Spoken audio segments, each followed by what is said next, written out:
All right, ladies and gentlemen, what is up? Oh, just an expression says the coffee's up. I understand, brother. Got my coffee in hand right now. We got Wilmington, North Carolina in the house. Nice. Good to see Pirate Beats on today. Nicholas, I believe this is the first time I've seen you on here. That's awesome. Welcome. Before we hop into today's live training session on EQ, what we're going to do is just kind of give a little bit of time for some people, some latecomers to kind of come in here and populate the chat. While we're doing that, though, if this is your first time here, like you've never witnessed one of these before, every Saturday we have what's called Sound Advice Saturday. And what I do is I get on here and, ooh, someone from Woodstock. Nice.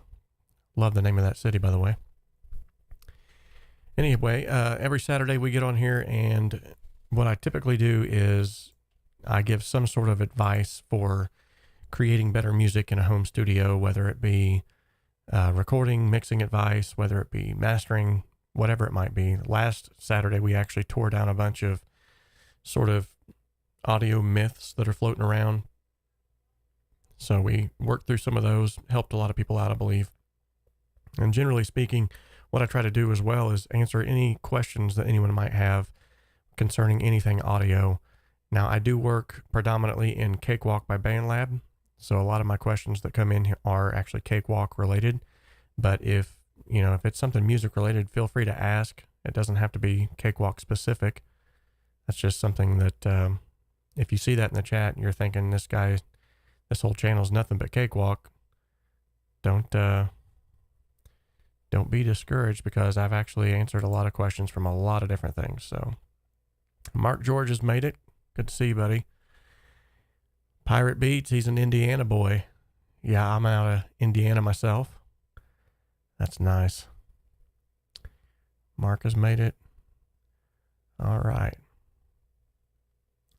Okay, so we're going to go ahead and we've got currently right now, it looks like we've got 10 people that has hopped on. That's awesome. Thank you guys too for liking the post before you even hopped on. I've seen a lot of people had liked the post. That's awesome. Chris Knowles says, I love Cakewalk. That's why I'm here. Nice. It is a very powerful DAW. Okay, so jumping straight into today's topic, we are talking about mixing with EQ. And like I've already said, we will be specifically mixing with EQ in Cakewalk. However, all of the things that I'm showcasing today can definitely be applied to any DAW on the market. So whether you're running Pro Tools, Studio One, Logic, whatever it is, it's the same concepts. And so these concepts, or these precepts, whatever you want to call them, can actually be applied to any DAW and really to any genre of music. So I think this is going to be a little bit of a deep dive today. I'm going to try to keep it as succinct as I can, but I want to also provide the most value that I can. And if anyone has been here very long, you know that I always try to go overboard when it comes to sharing things and helping you guys out. And the reason why I do that is because my sole purpose here is to help out as many people as I possibly can. And that's what we always try to do on this channel. So, which brings me to my next point. If this is your first time here as well, I want to let you know that this channel exists to simplify the complexities of the home studio and to help you make professional sounding music in a less than professional space.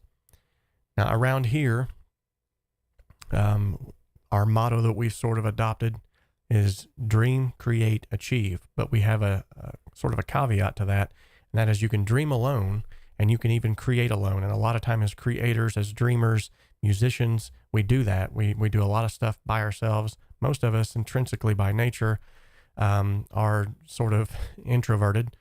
I know I am, which is weird because I can kind of ride the fence. I can be introverted or extroverted. It don't matter, but I'm more introverted than anything. But the premise of this motto is that we can do all that alone. We can dream alone, we can create alone, but together we can achieve so much more. And we've already seen that on this channel. We've seen so many people that have moved forward and James Sheets, thank you, man, so much for the super chat. Appreciate that, buddy. Good to see you, by the way. Justin Expression says he's from Los Angeles. Nice. Really nice. Cybertron Killer's already got a question. Good deal. Oh, and by the way, guys, because I'm going to be moving through this tutorial rather quickly, I know that I'm going to be really focused on the screen. So I probably won't get to the chat as much when we start diving into this. But if you have a question and you want to make absolutely positive that I'm going to get to it, use that super chat feature. And it doesn't have to be, James is just very generous. It doesn't have to be $10. It could be, you know, I think it goes all the way down to like 99 cents if you want. But basically that puts that in my, my buffer here over here on my screen so that I can like physically see that it never goes away. So if you have a question, you want to make sure that it gets answered, any amount of money is going to get you that answered for sure. But I will answer that question here in just a moment. But first, let's go ahead and check out our chart toppers, because that's always fun. James Sheets, who is already upping his game now, he's going to be at $30 worth of super chat donations. He's also a $10 a month Patreon member and just an all-around awesome guy. I'll go ahead and throw that out there. Zave Ryan, he's donated $11 through the super chat. Very, very nice. And he's also a $1 a month Patreon member. VSD 404, he's donated $5 through the super chat. He's a $5 a month Patreon member. Mark Bergstaller, Marcity 101, Silvermane Wesley John, you guys rock. You are the chart toppers. You are the reason why this channel just continues to thrive. Would I still be doing this if you guys didn't give? Yes, but it's so generous of you guys to give, especially knowing I've had some messages, personal messages. People have messaged me and said, man, you give away too much. So I don't believe that. I think just like with anything else in life, the amount that you receive is reciprocated by the amount that you give. So Mark George says he's got more of a tutorial question, suggestion rather. Okay, we'll get to that, buddy. All right, let's hop into the live chat real quick so that I can answer this question, and then we're going to get straight into the meat of this today. And so the question was from Cybertron Killer, who says, good to be back in this channel. Nice. Yes, it's actually good to have you again. He says, quick question, what is mono and what is stereo? That's a very good question. So I actually just covered this briefly in another tutorial that I just released called Are Widening Plugins Killing Your Mix? And I addressed that simply because a lot of the song submissions that came in from our recent song challenge, they all had sort of similar issues with trying to sound too wide when they, in actuality, they didn't need to. And I could tell, and I was spot on. I think 3 out of the 4 times there was whitening plugins being used.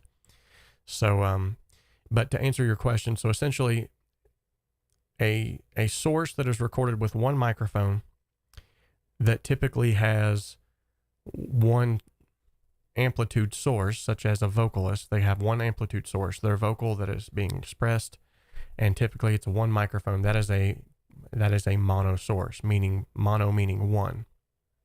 Now, the difference between mono and stereo is that with stereo, there are typically 2 sources, and there are typically 2 microphones being used, or at least a combination of one microphone being blended with another mono signal. So essentially, mono meaning 1 is 1 signal, and stereo meaning 2 is basically it's 2 mono signals, but they're just on the left and right channels. Whereas a mono signal goes straight up the middle to the left and right anyway. And this is why I've covered this several times before. This is why whenever someone takes a track and they duplicate that track, it's the exact same performance and everything, and then they try to pan them left and right, that it doesn't work because it's the exact same thing. It's not technically 2 sources. It's just a duplication of the first source. So it's still technically mono. It's just mono and louder. However, when you have, like, say, 2 guitar amps, you have an amp here, both of them are mic'd, and then both of them are recorded to one track, one stereo track. You have 1 amp on the right side of the channel and 1 amp on the left side of the channel. That's a stereo source. So kind of a real super simple way to explain that. However, I hope that answered your question. And then Mark, feel free to go ahead and drop in your suggestion at any given time. And I'll try to make sure that I get back to the chat as often as I can, but I want to jump straight into this today, and we will learn something together. So, and before I even do that, I want to also let you guys know that because you've showed up today, if you're on my email list, you already knew about this. And if you're not on my email list, you need to be, because I give away free stuff in my email list, and I give away tips and tricks that I don't always give away anywhere else. So if you haven't signed up for my email list, you can do that over at the website. That's at homestudiosimplified@gmail.com. You can email me there, homestudiosimplified.com. That's the website. Go and check that out. But for those of you that are here today, I want to give you something extra special because I'm glad that you showed up. So here is a link I'm going to share with you. So you're welcome, by the way, Cybertron, for the answer. I'm glad that it helped. Okay, so you can sign up on the website. I'll actually put that in the chat now. There's like a million different ways to sign up for my email address there. There's a drop-down box. There's, you name it. There's all kinds of ways to sign up there. And also in the description of this video where it says snag up some freebies, I've got a 15-step mixing process, room acoustics, and I think mixing bass, something like that. Or there's like 3 different freebies in the chat, in the description of the video too, and those will also get you on the email list, and then you get something free with it right off the bat. So, but the link that I just shared with you here, the 15-day access, I'm super excited about this, guys. Okay, I'm going to share it again just so it doesn't get lost. This is a link that will give you 15 days worth of access to the new and improved Compression Simplified course.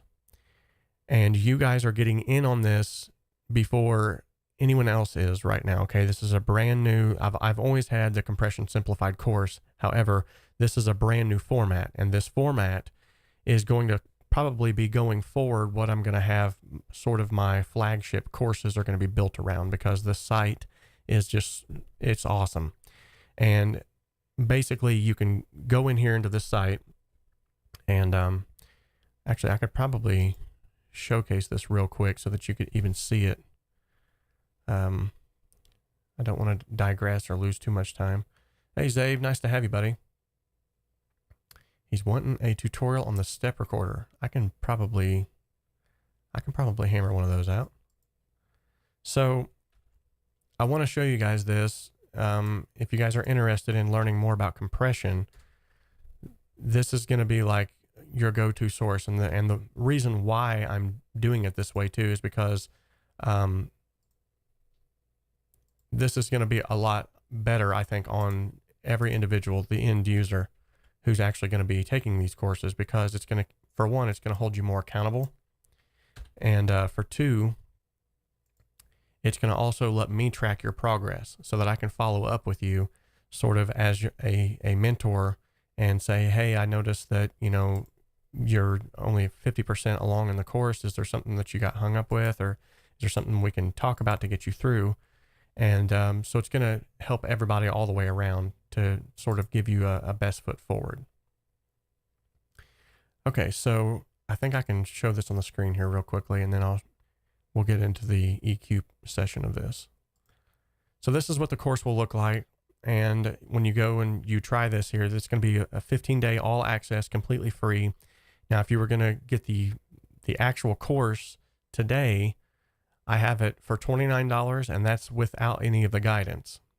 This one is going to be $97, but the reason for the upcharge is because now you're getting a like hands-on approach. So as you take this course, you're going to be able to ask questions, have discussion along the way, instead of, what's up, Super Nosh and Power? So essentially, this is what it's going to look like. You're going to have your intro video here. This is going to lead you into this. Then up here is your progress bar. So what's going to happen is it shows 0% complete right here. You've got a discussion section. At any point in time, you can ask a question. it creates a post, notifies me, then I can hop on there and answer the question. So it's almost like a college course is the way that I see it. And then you have chapters. So your first chapter is the introduction. You say, okay, I'm done with that, complete, continue. As you can see, the bar is moving up here. Audio track. And now I'm 7% complete. And then at the end of each one of these sections where you learn something, there's a summary quiz to go through. So I ask you some questions, and there's no wrong answers, but I give you the right answers if you answer wrongly. And then at the end of all of this, you will actually get a certificate from me saying that you have completed a compression simplified course, which now you know more about compression. It's going to be super, super cool. I think it's going to be a really good way. Now, you guys that are here in the chat today, you have a 15-day all intrinsic access to that. And the only thing that I would ask for getting free access to this course, this paid course, is that you would simply just give me some feedback. Like, let me know, I didn't think the course worked out, or there were some areas where you could have probably went a little deeper into, or some areas where you didn't go deep enough, or, just kind of give me some feedback on it. So in section 1, you have the introduction to compressors. That's just sort of what a compressor is, the different styles of compressors. Section 2, we get into understanding the controls of a compressor.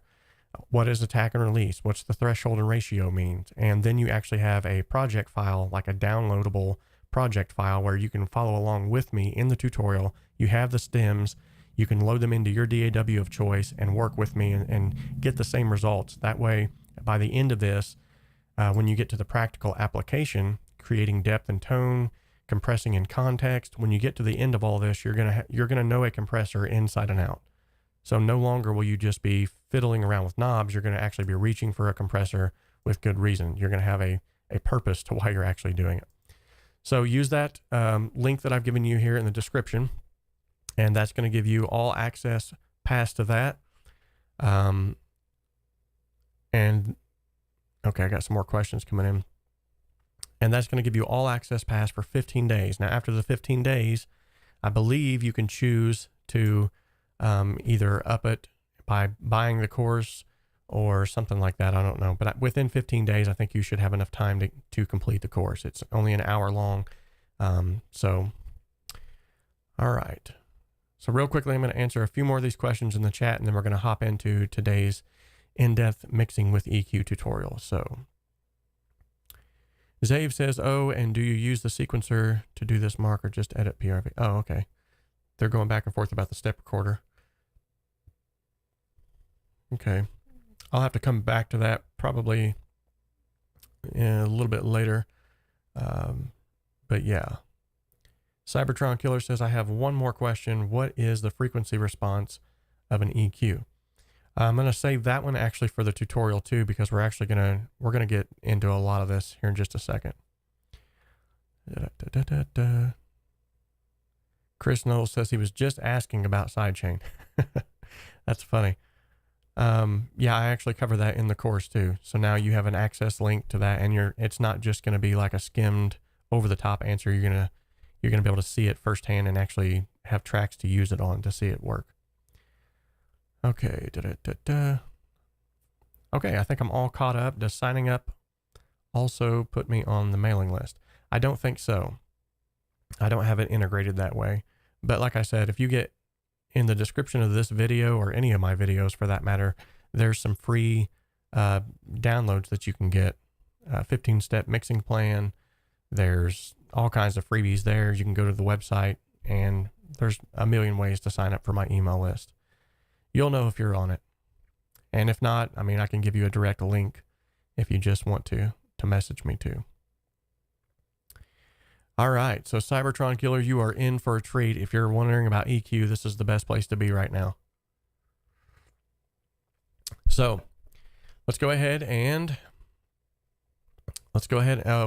Chris, definitely hit the website, but wait until this is over, please, because you're not going to want to miss this. I mean, yeah, you can come back and watch it later, but this way you can actually ask questions as I'm doing things too. That's why I wanted to do this. Okay, so we are working with actually a song that was provided by the generous James Sheets. And this is a song, I've removed the vocals from this song because we're working on the vocals right now. In fact, the last Skype session that we just had, we worked only on the vocals. And then the next Skype session, we're going to go a little bit deeper into those vocals, because really vocals is probably one of the most involved. And the crazy thing is you don't really sometimes even do as much to the vocals, but you got to spend a lot more time massaging them. So I've removed the vocals from the song just simply for that reason. We might cover that later. There might be a follow-up to this where we actually just mix the song live. That would be cool too. But at any rate, we're at a point right now where this is just sort of like a karaoke track, if you want to call it that. And I want to give you guys sort of a starting point to show you where we're at now before we get to where we're going. Now, down here in the, first off, let me make sure that you guys can hear this. I'm going to play a small portion.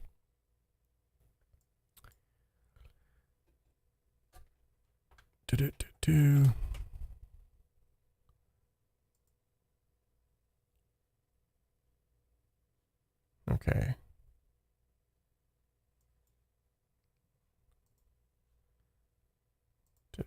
Okay, I can't hear that, so hold on a second. There we go.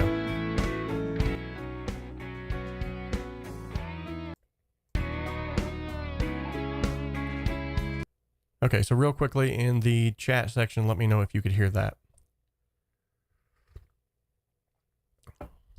Gotta love live. Always run into these hiccups.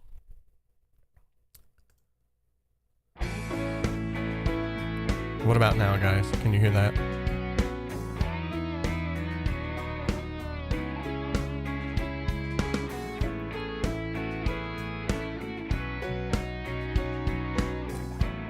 Awesome. Okay. Okay, good deal. Just a little bit of a hiccup there. No problem. We're still on track. All right, so this is just completely dry tracks. Nothing has been done to these. Very well recorded and very well arranged, which is why another reason why I wanted to choose this, because I think it's going to give you a good representation. And it was done within a home studio, so this is definitely going to help you guys in that aspect too. It's not coming from some $1 million studio. As much as I love some of those channels that showcase those things, wow. You know, when they start like this track, these are the tracks we're working with, and they're all recorded in $1 million studios by $1 million producers with $1 million guitars. And it's like, yeah, but that's not feasible. Well, I mean, give me something that's okay. I'll get off my soapbox. So what I wanted to show you though is we have no plugin instances on these whatsoever as of now. And I've brought all of the EQs out so that you can see that even on the Pro channel themselves, there's nothing. So even the EQs that are on the Pro channels right now are completely zeroed out. I went back and zeroed everything out so that we can start from scratch. So let's go ahead and start diving into this. Now, if you have the 15-step mixing plan, then you'll know that there's a certain process that I go through before I ever just start touching stuff. So right now, technically we would be on step 4. Step 1 was import all of the tracks into your DAW. Step 2 is to name every track that doesn't fit into a pre-named slot. And I usually apply that to my template. However, in this particular case, I don't have it in my template, but it's all color coded, which is step 3. And I have, most of these have the applicable track icons to, I believe. Yeah. So guitars have a guitar icon. Now this is not stuff that, it's not going to make your music sound better, but it's going to improve your workflow, and it's also just going to make things easier to find. And then now we are on step 4, which is to bottom out all of the faders and switch the master bus into mono. This is going to aid us in being able to hear phasing issues. It's also going to be able to help us to just honestly to EQ things better. And I'll explain what I mean by that. So just as the question that was asked earlier about what is mono, what is stereo. So in this particular mix, we have some stereo tracks and we have some mono tracks, and we have tracks that are going to be panned at some point in time to the left and right of the stereo field. By folding the entire mix down to mono, that folds everything down onto mono. So everything is coming up straight up the middle, both left and right speakers. By doing this and folding it all down like that, it forces you to EQ differently.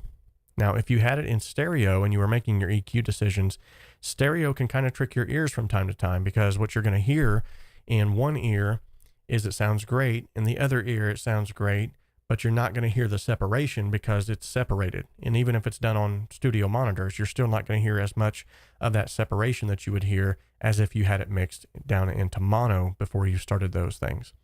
So basically, it makes you focus on big wins, for one, and for two, it also addresses those phase issues. So you're going to hear things that doesn't quite sound right, especially when you've been doing this for a while.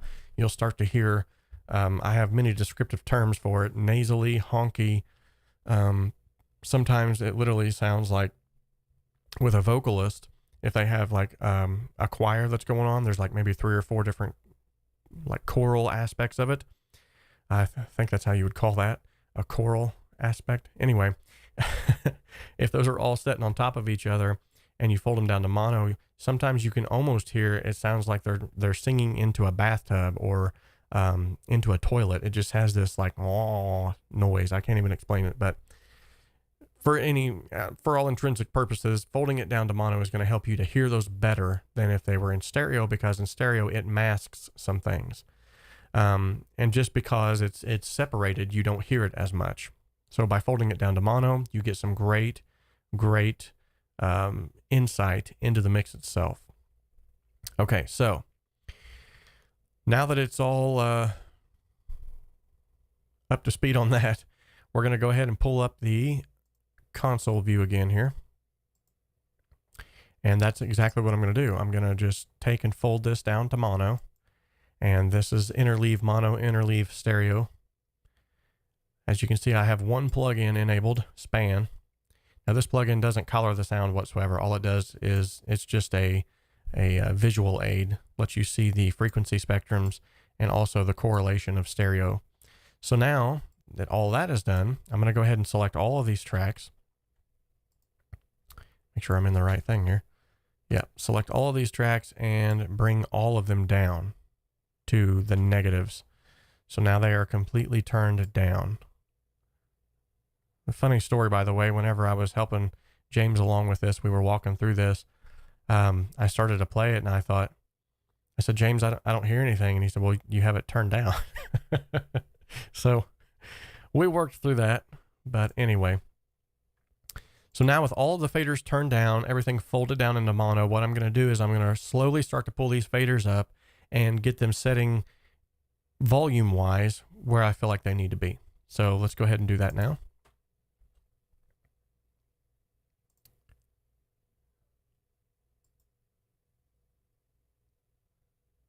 And I can't hear that.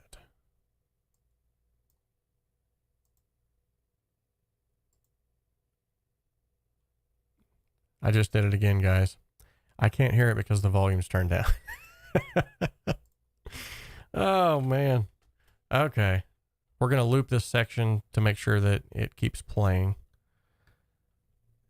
And then we will slowly start to bring these up. All right. Okay, so we're going to start with these awesome guitars here.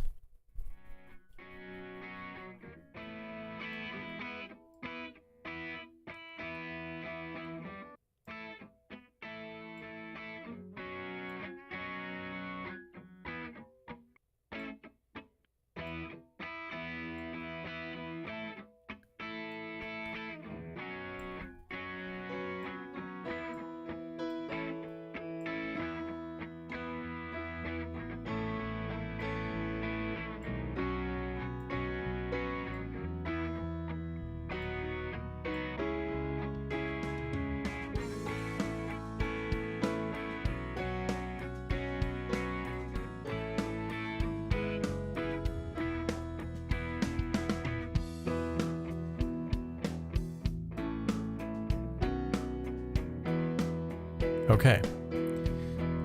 All right, so now we've got it to where, I mean, that's a very rough mix, but that's fine. We just want to get it to a point where everything sounds like it's kind of jiving well. With it all being folded down to mono, like I even explained to James the other day, the thing that I like to do is I like to picture myself as if I was an audience member watching this band play. what level, what volume level would be acceptable to me to be like, okay, I can hear the bass, I can hear this, I can hear that. Now at this point, much like a live venue, you're not going to hear everything just like you would want to hear it. But that's what this portion of EQ is for. So let's go ahead and continue here.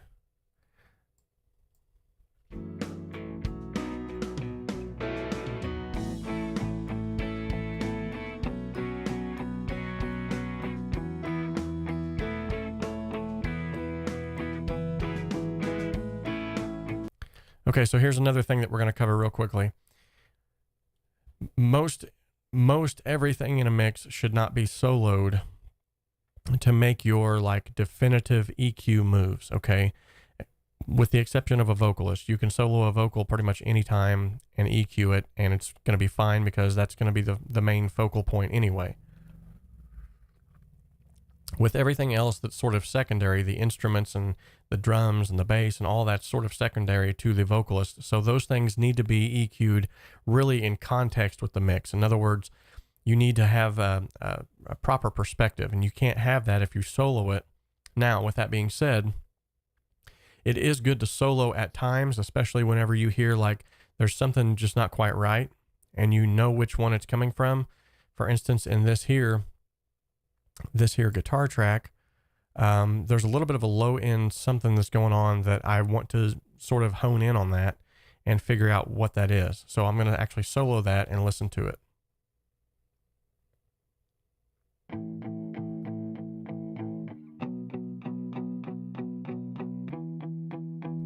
Okay, so what I'm hearing is it's almost like a little bit of a honkiness, and the best way to find this, guys, is just simply to bring your Q up a little bit, around 5 or 6 on your Q, which you can see here. I'm going to take my mug off the screen, by the way. There we go. And then you're simply just going to boost this ever so slightly. I usually try to stay about in this middle range right here between 12 plus 6 and plus 12 dBs. You go any higher and you're going to hear all kinds of stuff that you don't want to hear. So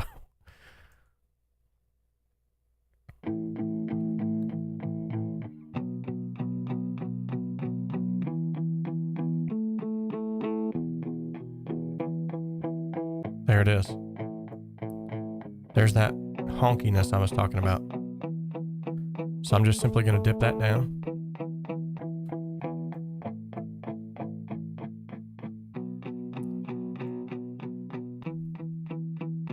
Yep. Okay, I've just dipped that down about 3 dBs.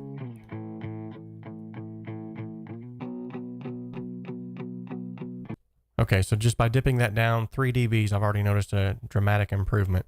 And then also with these guitars, there's a lot of low end on there. I'm just going to go ahead and enable a high pass filter. And I'm just going to leave it at 143. I know that sounds really high, but I think honestly, it's going to be okay. And one way that you can counteract that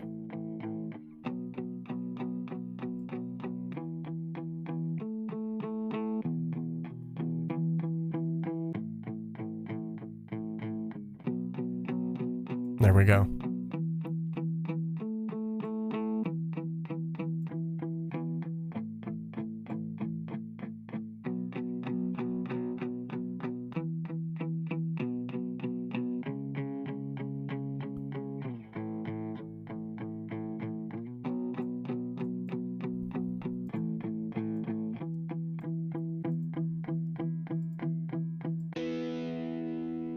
All right.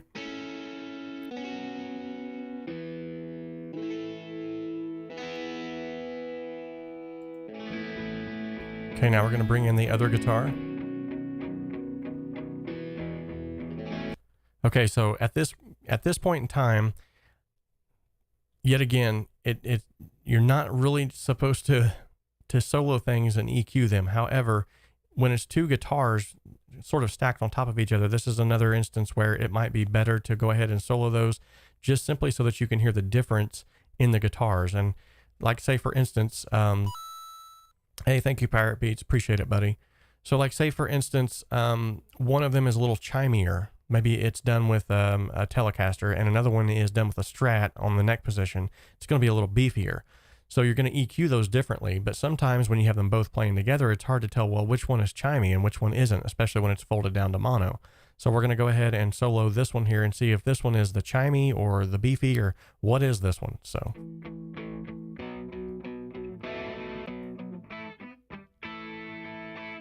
Okay, so this one here definitely sounds like it's more on the chimey side. So that's also going to clue me in on some other things here. So another thing that I like to do to create separation within a mix is to do what I call, it's not really subtractive EQ, but it's like a complementary EQ. And what that means is whatever I've boosted on this guitar track, I'm going to cut on this guitar track and vice versa. Now, it may not be like identical, but basically in those same areas, I'm going to boost in one and cut in the other, which is going to create even more separation. Essentially what I'm doing is I'm carving out a spot for each of those to inhabit their own space. And so over here, I'm just going to go ahead and bring in my high pass filter. That one can actually even be higher, just simply because it's chimier. It doesn't have as much low end. And then I'm going to go straight to this 631, which is what the other one is at. And because it's cut on the other one, I'm just going to literally just going to boost it just a little on this one. 3 dBs is probably like a really great starting point. You don't want to go any more than that unless it absolutely needs it. The bass guitar is a good indication. That one almost always needs massive boosts and cuts, but on things like this, 3 dBs is like perfect. So then I'm going to go to the 266 on the high mids. Now these are not, yet again, these are not like exact numbers. You don't have to, every guitar is not going to be at these numbers. So don't get me wrong on that. Like, don't go and, EQ every single guitar just like this one, because everyone's going to be recorded differently. And every scenario might be different too. It may not even work whenever we do it this time to boost and cut it in the same places. So because this one is chimier, I'm going to cut instead of boost in that area. Now I'm going to listen back and see what that did to it.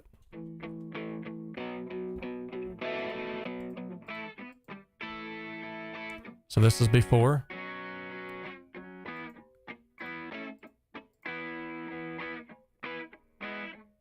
Okay. So as you notice, that was not really like a huge difference, and that's what I want, but there was a difference. The low end was cut out. We just shaved off some of that high end. Now I'm going to put them both together.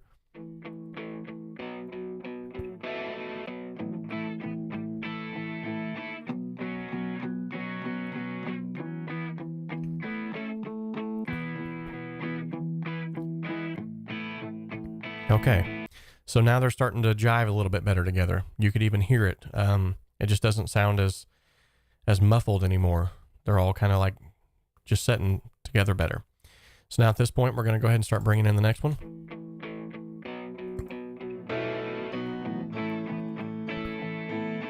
Lots of low end on the piano. Going to cut that.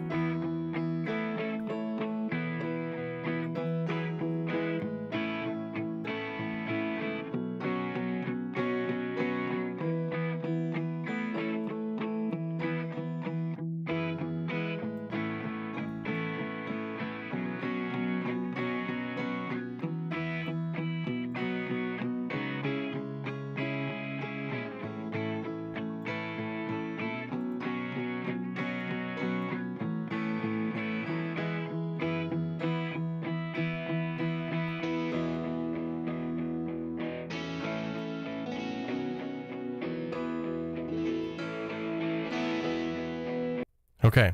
Yes, Pirate Beats. I'm thinking about actually making that another free download. So I'll keep you posted on that. All right. So now we're getting into the keys.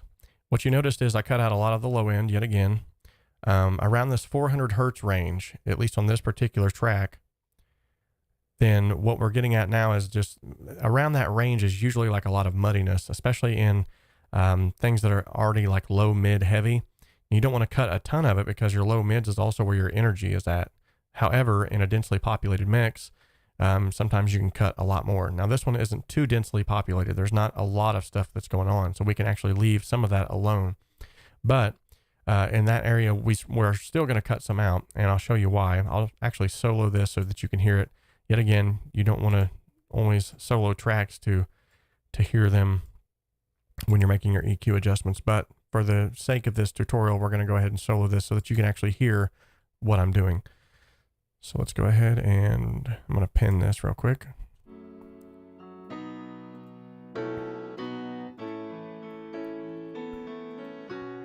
Okay, so this was the before.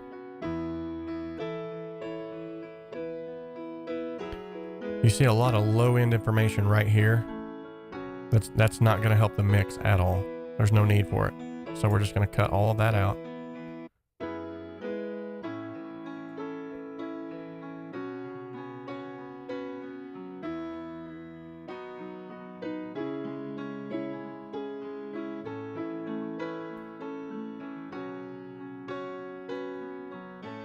Okay, by boosting that right there, by boosting this right here, essentially what we're doing is what we've just cut out, we're just going to simply boost on the end of that in order to accentuate the fundamentals that we're wanting to keep.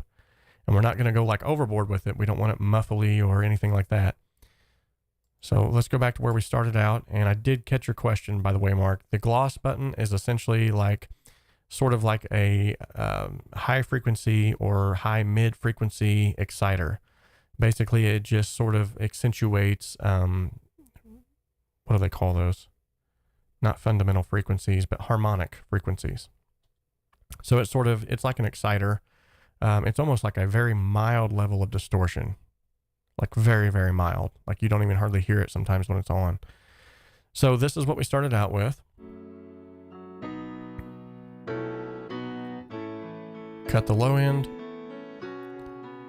Boost the fundamental, cut the low mid. You can see right there was already a little bit of clarity that was added. We're cutting around 1800, and that's just simply to give the vocals more room to set later, and also to take out some of the chiminess of the keys. I don't know a better way to explain that, but there's like the clicky, chimey. Those of you who play keyboard, you know what I'm talking about. And then we're boosting on the high end.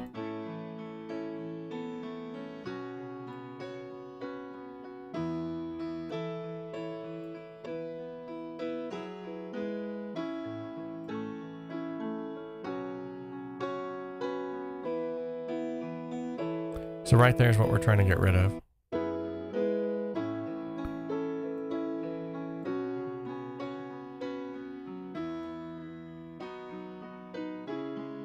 Okay, yeah, that definitely sounds a lot better now.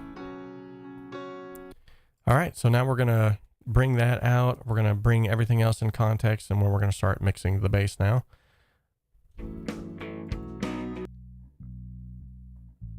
I haven't touched the guitar solo yet. I haven't forgot. I'm gonna come back to that, and with good reason here.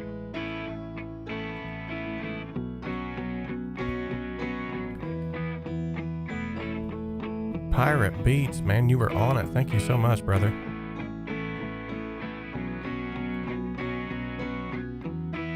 Okay, so now we're gonna come in here and start carving out an area for this bass guitar. Obviously a lot of low information going on here, so we can cut a lot of that off.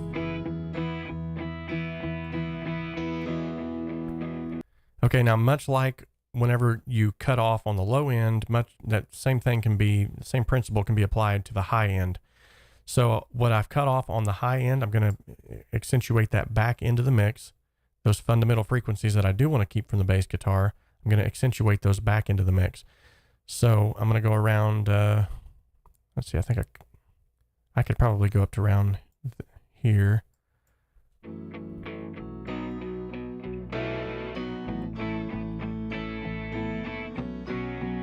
Yeah. Okay. Now this is where it's going to get crazy, and I do this, and people look at me like I'm nuts. I've had people like ask me, "Are you nuts? What are you doing?" But this is going to look crazy, but this is what I'm going to do. Okay, I'm cutting off all the way up to 59 hertz.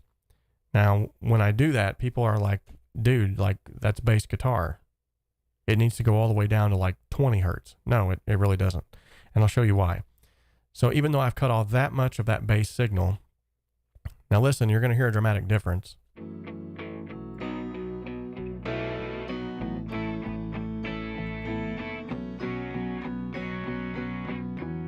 Okay, yeah, there's a dramatic difference. There's like a lot of that rumble that's gone. But when I go to about 72, which is usually where a fundamental frequency of a bass lies, and I boost that, much like I keep showing you guys, wherever you cut, just accentuate right after that little hump, right after the high pass or the low pass, accentuate just a little bit right after that, and you are golden. All right, so...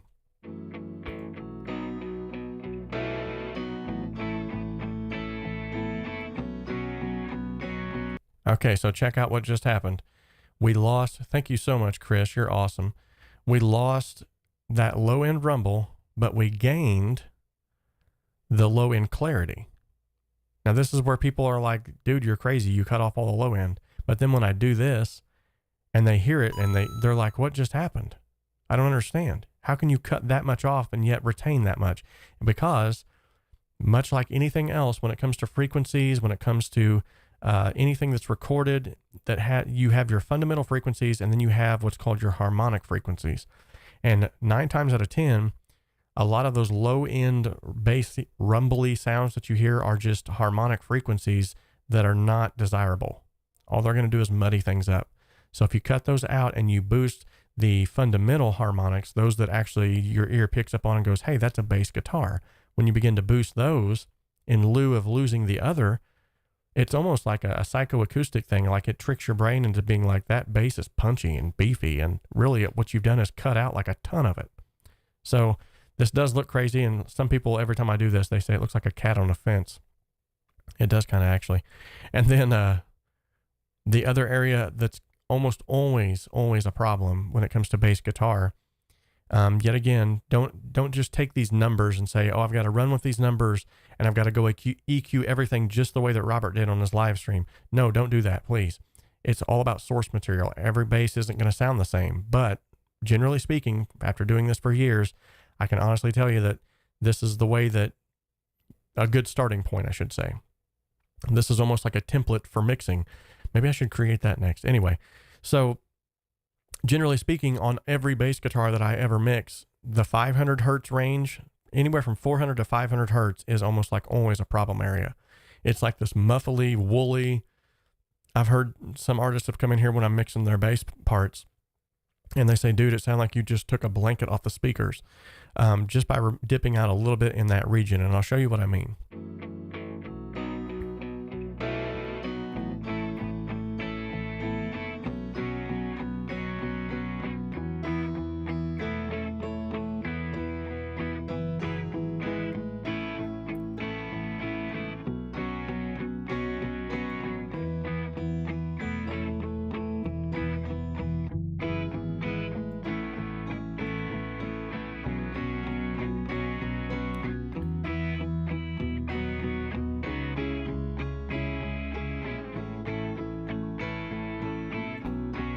Okay, so I stand corrected. This actually did not have as much of that woolliness in that 4 to 500 hertz range. And that's why I'm saying, guys, like, don't just take these numbers and run off and use them everywhere, because in this given bass track, and it's not, this isn't the only one that's ever happened with, but sometimes it's not there. And so in this case, it was around 250 hertz.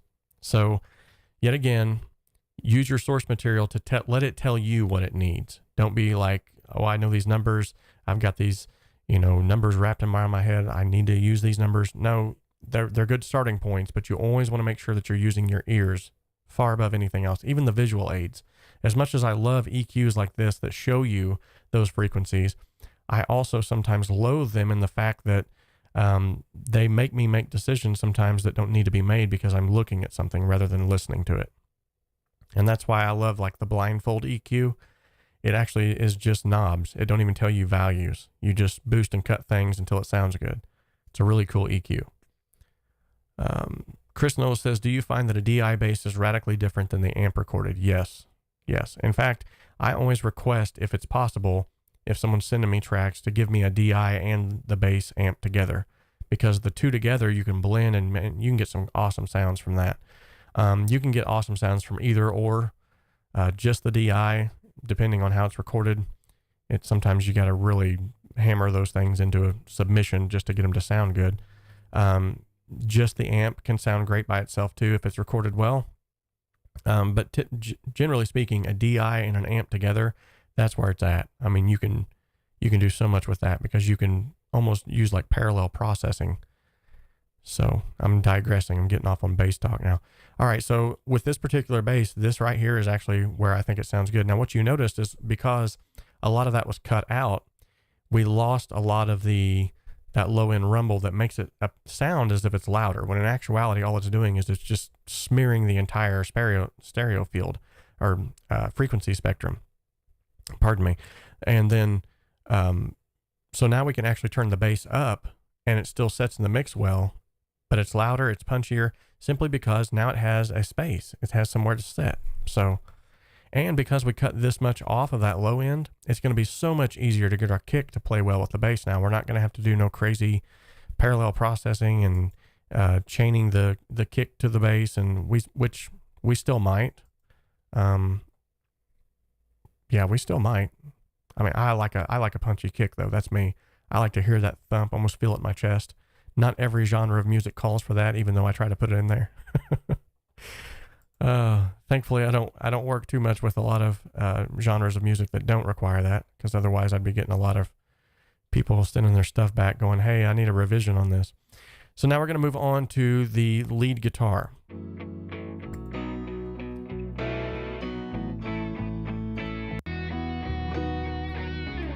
And I want to go ahead and preface this too by saying that the reason why I waited for the lead guitar is it's almost like a lead vocal. So a lead guitar has its moment to shine. So you're going to want to EQ that and treat it differently than you do the other tracks that you've done, simply because it needs to shine whenever it needs to shine. So they call it a solo for a reason, because it's supposed to be the thing that you hear above everything else at that given time. Okay, so already I can hear it's played up kind of high on the neck, or at least with the lower 1 through 3 strings, somewhere maybe on the 4th string, somewhere down around there. So with that being said, because it's got a higher frequency, I can go ahead and cut a lot of that low end.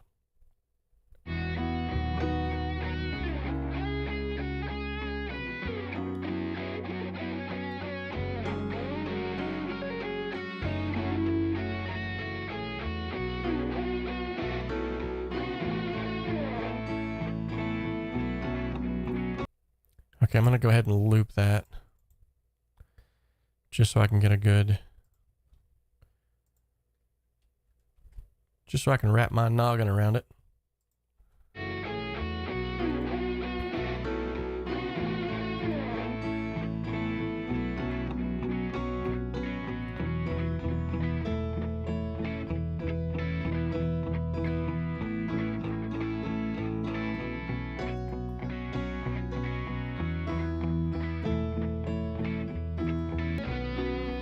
Okay, so it looks like sometimes this thing is playing a solo and sometimes it's not. That's interesting.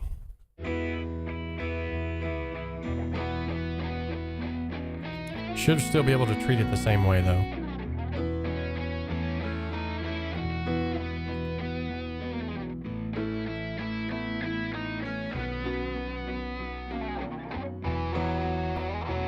Okay, so there's a little honkiness. Just gonna shave that out.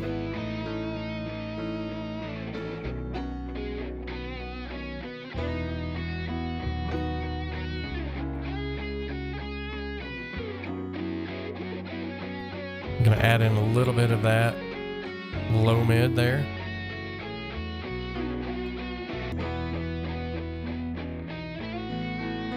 Okay, so we're shaving out a little bit of the honkiness that's coming from it. We're adding a little bit of low mid in there that we normally wouldn't add anywhere else, just simply because it's a lead guitar. So it needs to shine during this point in time. It needs to sound sort of like you treat it similarly to the way that you would treat a vocal. So we're going to do that there. And we've boosted some high end after the 4,000 kilohertz. Now, generally speaking, yet again, This is subjective to every source material that you come across, but generally speaking, yet again, here's sort of when I say generally speaking, I mean you can apply this to a lot of different areas and a lot of different tracks. But generally speaking, most lead guitar, especially electric guitar, around 4,000 and above is a great place to boost, just simply because you're going to get that grittiness, that upfront sound that you want. To me, it just sounds better. And the gloss is enabled on this just so I can actually accentuate those higher frequencies as well. All right, looks like we are getting somewhere, folks. Now we're going to move on to the drums.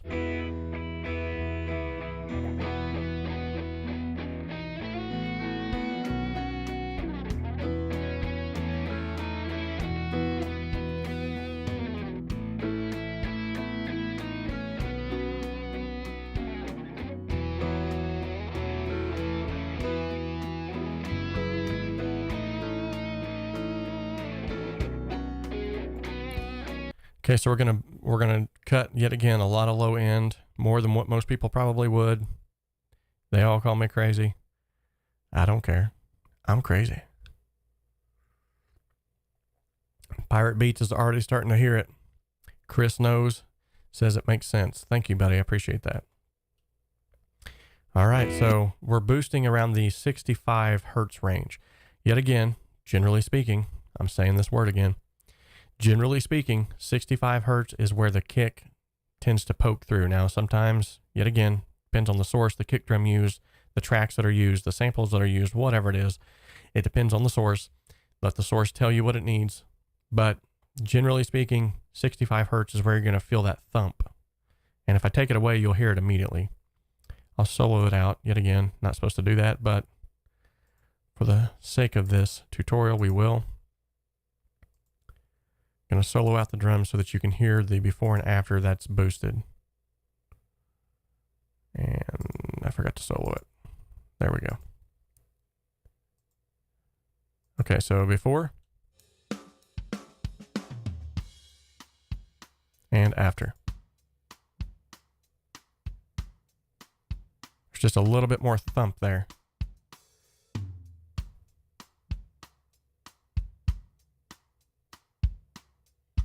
Now you can definitely go overboard with this, but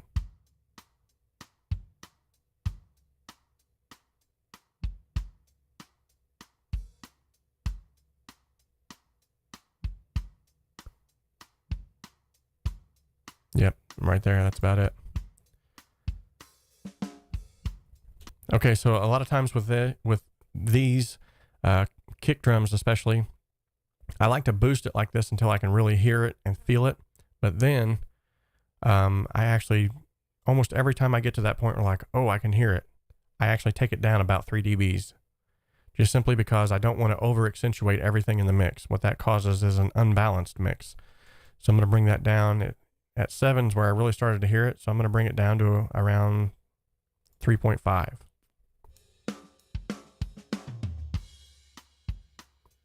Nice.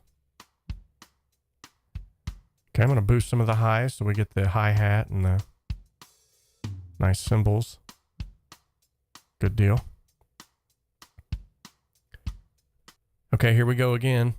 Generally speaking, 400 hertz on a kick drum is going to make it really even punch all the more. I don't know why it does the way that it does. It's almost like, well, I mean, I do know why, but I'm thinking there's just so many things that's wrong with cutting it right there that I would think of. But then whenever you do it, it's like, wow, what just happened? So the kick has so many, because it's a bass instrument, it has so many fundamental frequencies and harmonic frequencies that are scattering out from it, that when you begin to cut some of those low mids, especially that 400 hertz range, it starts to clean up to the point where you can hear the beater head more. And that beater head, along with that thump that you just boosted there on 67 hertz at this particular track, when you clear up those low mids, you hear the beater head better, and then you hear the thump better, and really what you hear is the kick the way it's intended to sound. Like if you were in the room with it, your head was down there in the kick drum. Like you're going to just pay attention to this. I want you to listen, okay?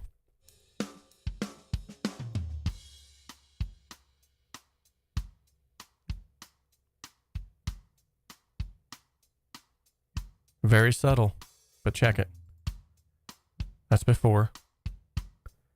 It sounds good, but it's just kind of thin, a little weak. Now watch.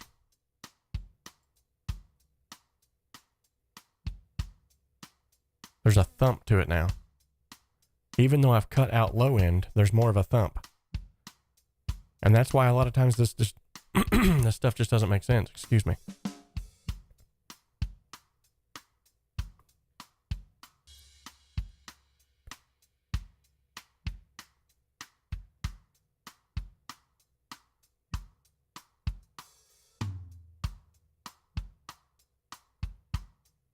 Okay, right there you can start to kind of hear like a little bit of a nasally.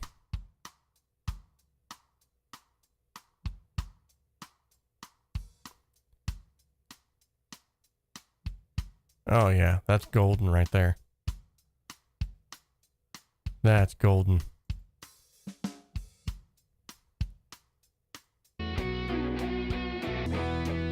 Okay, so now because of the EQ adjustments that have been made, an EQ is essentially just turning up and turning down frequencies. So essentially it's like 4 different faders that you're turning up and turning down things on the track. So now I'm going to go back through again, now that I've made these EQ adjustments, and readjust the track levels based off of these EQ adjustments. So I'm going to take that loop off and put it on here, and I'll just start right back at the beginning, and here we go.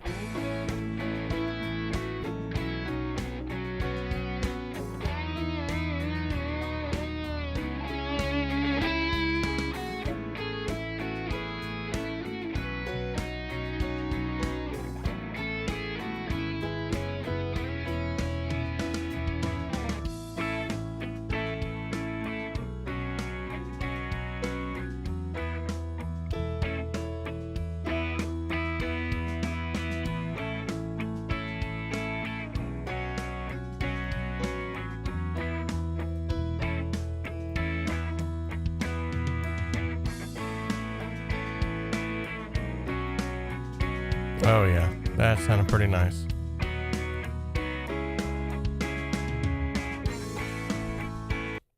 Okay, are you guys ready for the payoff? I love to call this part the payoff because it really is. So it looks like, yeah, these are panned pretty much the way that I would want them to be panned. So we've got the EQ adjustments. Now we're going to listen to the payoff. And that's whenever we fold it back out into stereo. So I'm going to start it in mono, and then we're going to let it bloom into stereo. And what you're going to hear is, now that everything has proper separation and everything is just setting so much better together, what you're going to hear is just like a dramatic, like, whoa. Okay? I love this part. That's my favorite part. So let's do it together.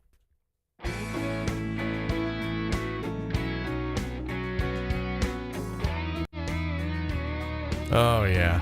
There it is.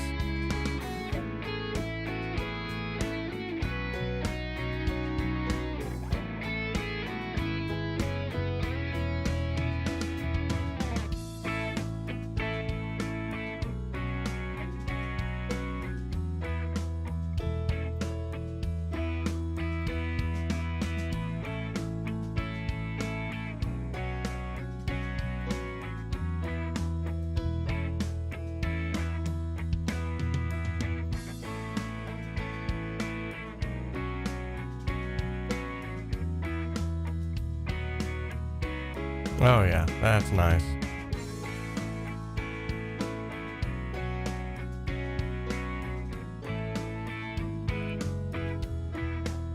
Hey, I appreciate that, just an expression. Listen to this breakdown part right here. Man, that just sounds sweet. Okay, so now the next question is, Pirate Beats, man, you were on it with the super chats and the super stickers. Dude, you're going to you're going to be on the chart toppers before too long here. Speaking of which, we've had like a lot of super chats and we've not done something we normally do. We haven't spun the wheel of awesomeness. That's right, ladies and gentlemen. You know what time it is.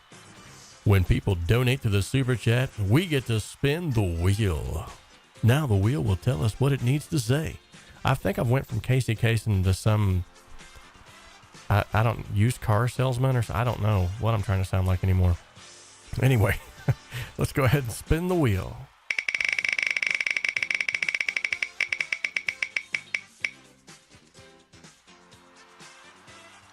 Nice. We have a favorite. All right. So, ladies and gentlemen, in the chat section, I would like to know, in today's training video that we've went through so far, let me know what has been your favorite tip that you've got from all of this. Just want to know. All right. And I don't hear the theme music. Maybe I'm not supposed to hear the theme music. Oh, it's because I got my headphones in the wrong way. Okay. Awesome. Zave's always making fun of my lisp. I don't think I have a lisp. Wait a minute. Maybe I have my de-esser setting up too high on my, let me turn my de-esser down a little bit here. There we go. Now you can have all my sibilants. All right. So yet again, like Mark just said, yes, there's still no effects that's on this other than the EQs that we've just added. So another question that I get a lot of times that I want to cover now too is, how do you EQ your master bus? And a lot of people ask me, like, do you go overboard on your master bus? And the fact is, if you've done all of your homework on the front end and you've, got everything EQ'd and setting well before you've touched it, then to be perfectly honest, you don't have to really touch it if you don't want to. James says effects aren't the only things needed to make a song a great song. That's true. So true. The high pass on the bass for sure. Awesome. Cutting the bass frequencies with the high pass would never have done that, but awesome. Awesome. I'm so glad that you guys are getting something out of this. That's awesome. So yeah, we're going to go ahead and we are going to actually EQ the master bus right now. Okay. So we've got all of our tracks are playing, making sure we're folded out to stereo now. I'm going to turn this on. Now I'm going to show you how I EQ the master bus.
Okay, so literally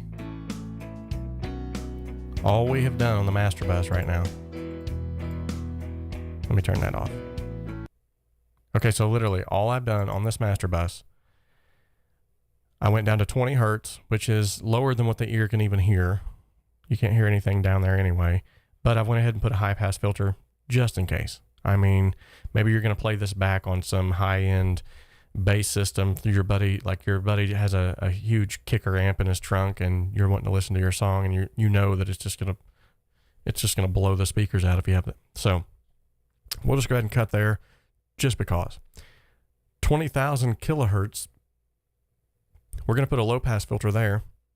Yet again, can't even hear that area, but the point is, there may be yet again another hi-fi system that this is going to be played back on, and there you go. But like Pirate Beats has just said, 1 to 2 dB here and there. That's literally, that's it.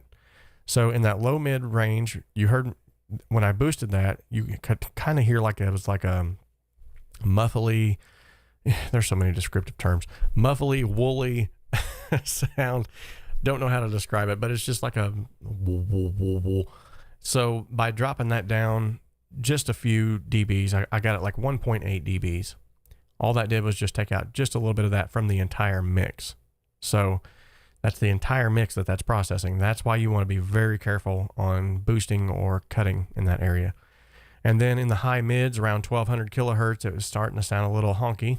So I dipped that out by 1 dB.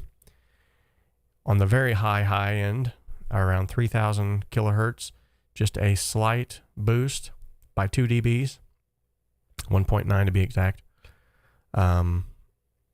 Yes, subtractive EQ.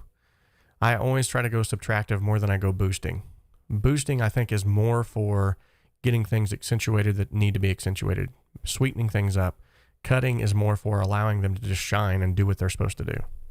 So, and then I turn the gloss knob on just to sort of treat the entire mix with that harmonic excitement. So, honestly, and with the drums, because I have a drums bus, honestly, I've already mixed the drums EQ here, so I don't even have to touch it here, because anything that I would do over here would just, it would be essentially the same anyway. That's more processing power that my computer doesn't have to do. So I can actually turn that one off. All right, so I'm going to go ahead and open it up for questions. Let's real quickly you guys can actually start thinking of some questions that maybe you want to ask. Let's just go back to all the way back to scratch where we started. We'll take a listen and then we'll bring in our changes so that you can hear the difference. So this is absolutely nothing enabled.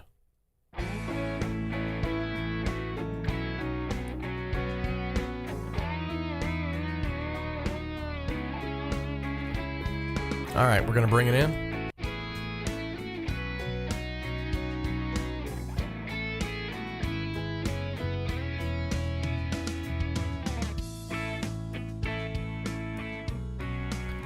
All right, we're going to remove it one more time.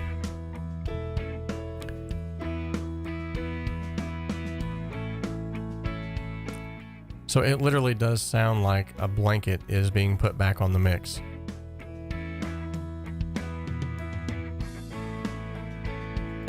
Let's take the blanket off.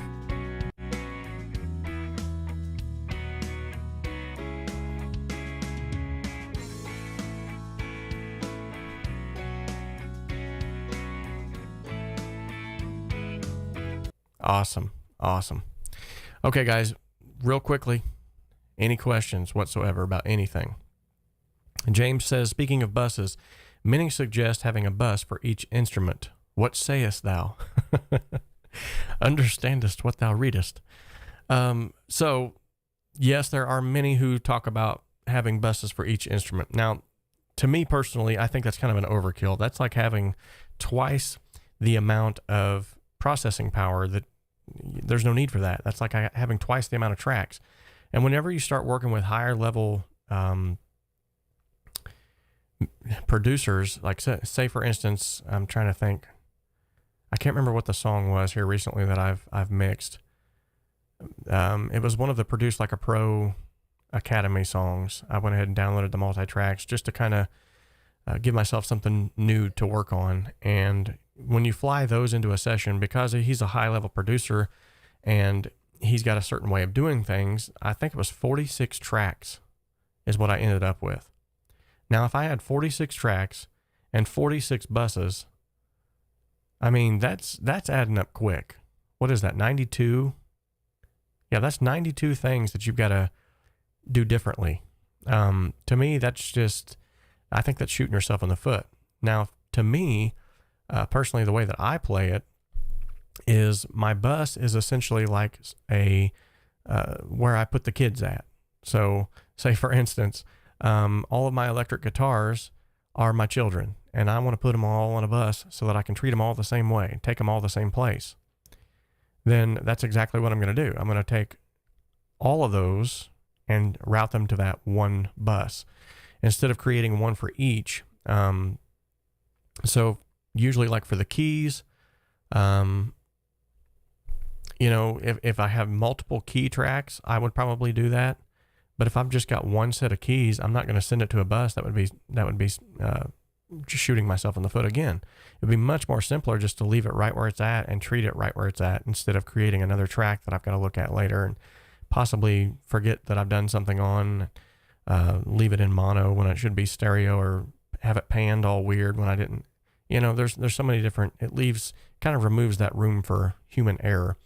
The bass is the same way. The only time I ever use a bus on a bass is if I have a DI track and an amp track. And then I will actually create a bus, and I'll send both the DI and the amp to the bus, and then I'll treat both of them differently in the track pane over here. And then I'll treat them both the same on the bus. So essentially all you're doing is you're just stacking like-minded instruments onto those buses. You're putting your children, whether it's a drum kit, you're putting all your drum kit children on a bus, and you're sending them all to the same place, or you're treating them all the same way. I mean, but as far as like creating one for each track, no, absolutely not.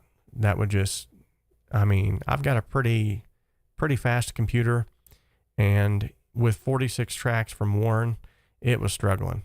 I was like, man alive. Which, cool side note, by the way, thankfully, after much prayer, my unemployment finally went through. It's been over 10 weeks now. I've been waiting for unemployment to go through, and we've been struggling. And the Lord definitely answered the prayer, and it came through the other day. So now, not only do we have money to eat, but due to the COVID thing, we actually got a little bit extra money than what we thought we would get, and I'm actually going to be getting a new computer. So that's cool. I've been due for one now for a while. I'm wanting to get something I can stream more and actually have 46 tracks and stream and show you how to mix 46 tracks if that was the case. But at this particular level that I'm at right now, there's no way I would have been able to do that. So let me know if you guys have any other questions. It's been super fun today. I loved getting on here and actually showcasing, this stuff live. And one thing that I want to mention is not a lot of people are doing this, and there's a reason for that, because for one, you got to put yourself out there, and it's risky. So whenever you put yourself out there and you say, hey, I'm going to mix something. Oh, thank you so much, Chris. I appreciate that, buddy. When you mix something live, that's a little bit different than just mixing something and then saying, hey, here's what I did. Because when you're mixing it live, there's no way for you to cover up your mess ups. And I'm not saying that's why people are doing that. Some people just aren't comfortable going live and showcasing this stuff. But the reason why I wanted to do it is for this right here. Like, you guys were able to ask questions while I was doing it. I mean, how cool is that? So Zave says, money, money, money. Yeah, it does feel good, especially after we have been struggling, which thankfully you guys and your generosity, James helped me out tremendously, gave me a little project to work on, and for his podcast that's coming out, and that helped tremendously. Just came at just the right time. Of course, God knows, he knows the timing of everything and when we need it and why we need it. So that all just worked out. So thank you, James, by the way, and just everybody who's donated through super chats and stuff during these times. I know it's been hard, and that's why I've tried to lay off like asking for super chats, because I feel like I don't want to be like the sleazy car salesman kind of guy. But you guys have been so generous and have been giving anyway, and every little bit really does help. I mean, the other day we were able to take. Thank you, Chris. Appreciate that, man. We could all use prayer. But yeah, the other day, super chats came in, and I was really wanting to do something for the 5,000 subscriber giveaway. And I'm like, man, I don't know. We're not even at 5,000 yet, and maybe I just need to hold off. And the company Audio Technica reached out to me, and they said, hey, we're willing to give you a 20% off one item in the store for you to give away to your subscribers. And I was like, sweet. Bad timing, but sweet. But thanks to your generosity through the super chats, I was able to say, okay, well, I'll just take the super chat money, and then I'll purchase which actually I'll show them to you guys real quick. If you guys want to see I'm going to show them to you anyway. They're just cool.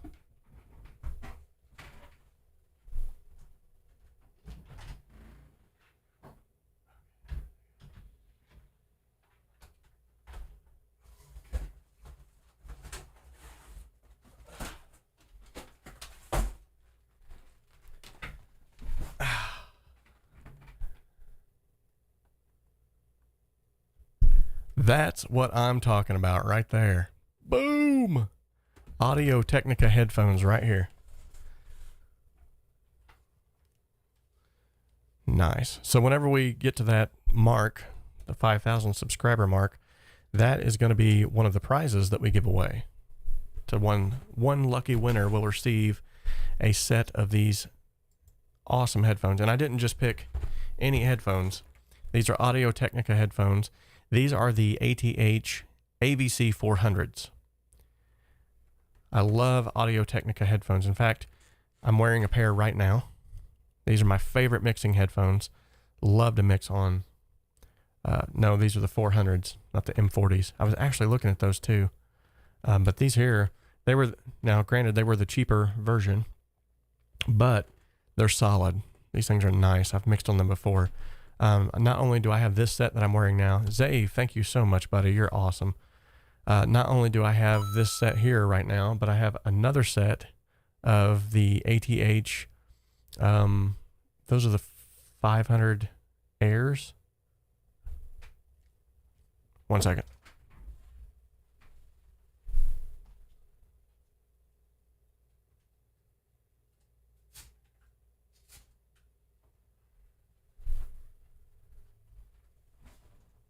Yeah, these here are actually discontinued. These are the A700s.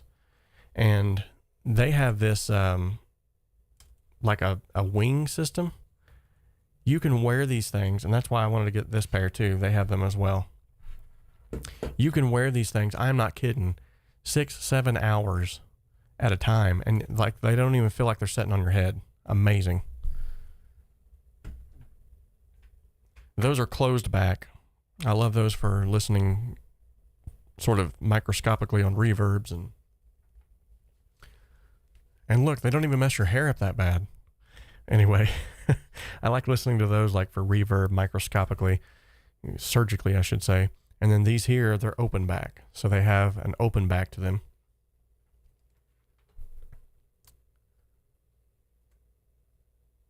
As you can see there. That open back actually gives room for the bass to breathe through so you don't over accentuate your bass frequencies. And fly with a jet with those. Sam Canuck, good to have you on here, brother. Good to have you on here. By the way, guys, if you have not heard of it yet, unfortunately, Sam's giveaway just ended. I tried to put it out on the socials. If you follow the page, I'm sure you might have seen some of that. He just gave away a Euphoria... what am I thinking? Audio interface. So if you guys have not checked out Sam's Recording Academy yet, go and check it out. Definitely some cool stuff happening there. And he's doing much like the same thing that we're doing here, only his is like more personal Skype calls, which I have those myself. But his is sort of more intrinsic. He's kind of creating a, sort of a business model around that, which is super cool. And Sam's just a nice guy. Really is. And I would have said that if Sam wasn't here, because that's just the kind of guy I am. Chris Knowles says, I'm using the Yamaha HP8 MT7s. You know, I'd have to look, but I think I've seen those. If that's the same ones I'm thinking of, I think I've actually used them before. VST404, thank you so much for the EQ video. Hey, no problem, buddy. Sam, we're gonna have to collab again on something here soon. Really appreciate Sam's attitude, his spirit, man. He is such a good guy. Let's see. Chris knows. Have you seen the Lewitt mics? They have some really cool ones. I've been looking at the 240 and the 440. Yes. Which, by the way, you need to, if you're not a part of the Produce Like a Pro Academy, I believe right now you can get in for like $10 a month. And don't take me at that because I'm not sure what kind of deals he's running right now. But by being an Academy member, you actually get access to a huge discount from Lewitt Mics, 60% off. So if that's something that's not feasible for you and you're like, man, I can't do that right now, maybe I can talk to Warren and we can try to work something out to where I can get that for you at that discount. Just let me know. But either one, the 240 or the 440, are amazing microphones. They on the lower end of the spectrum price wise, those things are like second to none. You're talking like, I think the 340, the 440, I think is like $300 and something or $400 something, but it sounds like, oh my goodness, sounds amazing. So, just got me a pair of them a few months back. Would you recommend what would you recommend as a dynamic recording mic that can be used for vocals? Oh, that's a good question. So you can't go wrong with the Shure SM58. I mean, that is a staple in the recording business. Sam, I'm sure he's probably got about 50 of them laying around. If you just joined PLAP earlier this week, go to the section that is, actually, I might even be able to show it to you here. Because I, generously enough, when I had Warren Hewitt on the show a long time, I think it's been like 2 years ago, and interviewed him. And after the show, he actually, let me make sure I'm on the right page here. Yeah, after the show, he actually said, hey, would you consider becoming a plapper? And I was like, dude, yeah, of course. I love your community. I love you. And so I didn't think anything else of it. Well, then he's like, okay, well, here's your login information. He sent me that later, or rather, his buddy did. And unbeknownst to me, they had given me a lifetime pass to the Produce Like a Pro Academy. So yet another reason why I'm so big on like Warren Hewitt's the bomb. But anyway, if we go over to the screen here, if you go into your Academy dashboard, there's exclusive deals right here. This is where you want to go. And then click on Lewitt. And as you can see right here, you have to download a page, but yeah, 60% off their microphones. And then all you have to do is simply download this order form, let them know that you're from Produce Like a Pro, and they give you that discount. Amazing. Amazing. So Sam says, I would be willing to give anyone here on the chat at my artist discount of Vanguard Audiolabs mics. That's what I'm using, the V13. Wow, that's very generous of you, Sam. That's awesome. So yeah, hit him up if you're interested in the Vanguard Audiolabs. Now, I've personally, I have never used the Vanguard Audiolabs, but that I want to. I really do. I've seen a lot of shootouts, and those things sound absolutely amazing. And yes, Warren is great. He's one of my favorites. Honestly, in all of the audio community, Warren is probably the most giving individual that I have seen. Not just giving in the sense of free courses or anything like that. I mean, like, he holds nothing back. I mean, he will straight up tell you, I used this mic on this kick, I boosted it this way, I did this, and you can too. I mean, that's just cool. Pirate Beats asks, is the Lewitt $300 mic comparable to the Shure SM7B? To be honest, I think they're in my personal opinion, they're in kind of like a different class all of their own. The Shure SM7B, which that's what I'm using right now, it is more of a broadcast style. It can be used on vocals, don't get me wrong. Michael Jackson used this on the Thriller album. But it's more of a sort of spoken word dialogue podcast. I got one not just for the podcast, but because they are supposed to really shine on female vocals. And I think it did a pretty good job. It might have just been the vocalist. She actually sounded better through the Rode NT1A that I have. The MXL V67G that I have. So, but in my personal opinion, this microphone is like absolutely amazing. Huge investment, but very well worth it. So, I was considering buying the Bear Dynamic DT770s. Have you tried these? No, I have not. However, they have a huge playlist of individuals who have used them, playlist, review list, I guess is what you would call that, of individuals who have used them and have had great results. So I don't think they would steer you in the wrong direction. Zave says the DT990s are open back and he loves them. Yes. If you're going to use for mixing, open back is so much better, in my personal opinion. It helps you to balance bass frequencies better. Closed back are great for tracking and for mixing. So if you want one that's more versatile, closed back would be the best for mixing and tracking. Chris says Warren is really good people. Well, yeah. Warren and I argue every time we hang out about this artist that he claims he discovered, but that I recorded the artist's first EP years ago. Warren got a hold of him. That's awesome. Every singer probably has tiny things that make one or another mic sound better on their voice. Why in the studio we try 4 to 5 before we pick one? Exactly. And as going back to the question that James had about which dynamic mic would be the best, a Shure SM58. The reason why I say that one is because, for one, it's got really good plosive. This one, it's supposed to, but I get so close to it. I guess I'm trying to get that radio sound. But it's got a really good plosive blocker, but I guess I'm just too plosive-y. At any rate, at the same time, the Shure SM58 has a really good amount of plosive protection, and it's built like a tank. I mean, literally, people have like put together stages with those things. So awesome. Looks like Chris might be getting hooked up with Sam for either a microphone, or he's going to join up. Only Mama still calls me Samuel. Nice. Pirate Beach, you nailed it right there, man. Mics are subjective. And here's the thing too. A really good example of this is the microphone emulation set that Stephen Slate put out, which I want badly. I don't have $1,000 to drop, which he actually dropped it down to like $399 or $699 right now.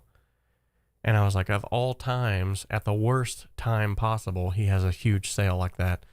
But the Sam Slate, did I say Sam Slate? The Slate microphone emulation set, I forget what it's called, but basically it's like you buy with a one microphone and then you can load up all of the vintage microphones. That right there proves to you, though, that really a lot of it is just in the EQ and a lot of it is just in how you process it. So generally speaking, I mean, any good mid-range mic will get you there.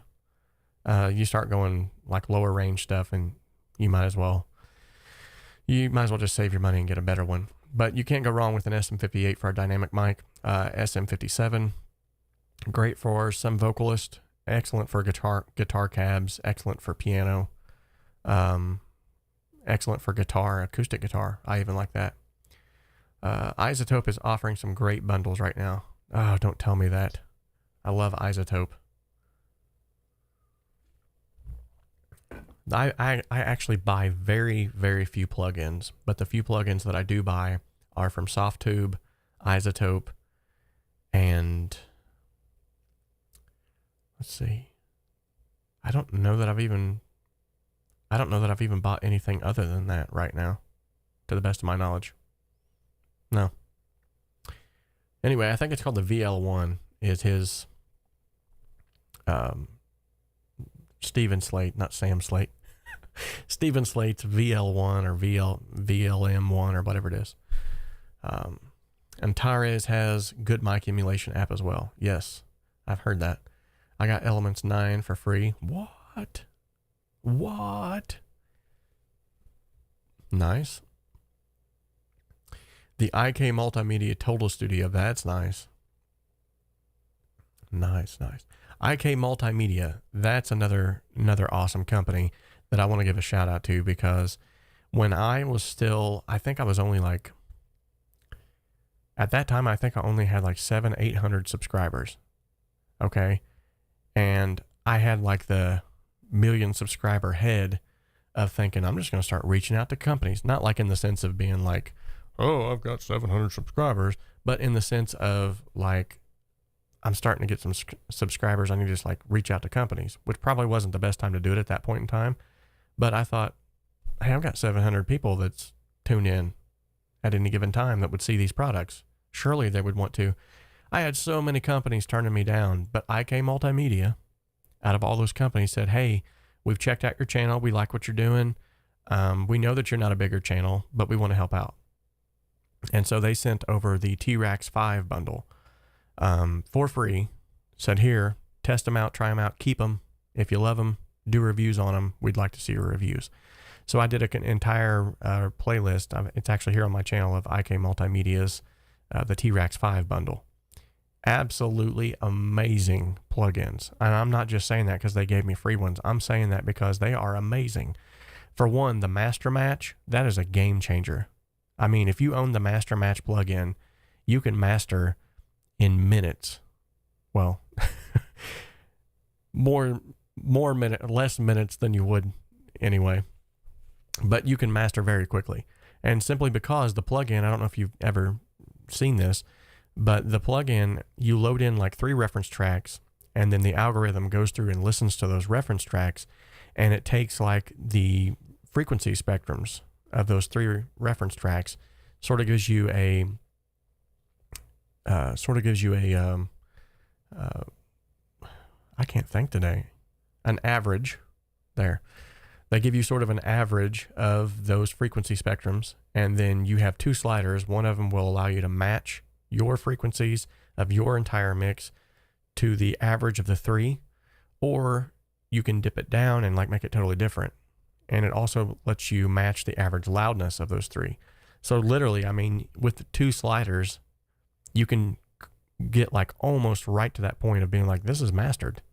And it sounds a lot better than Lander or some of those others. And I'm not knocking those. If you have to use them, you know, they're there for that. But I personally like the human touch. Pirate Beats, they gave it away. What? Nice. That was nice of them. 249 Monster.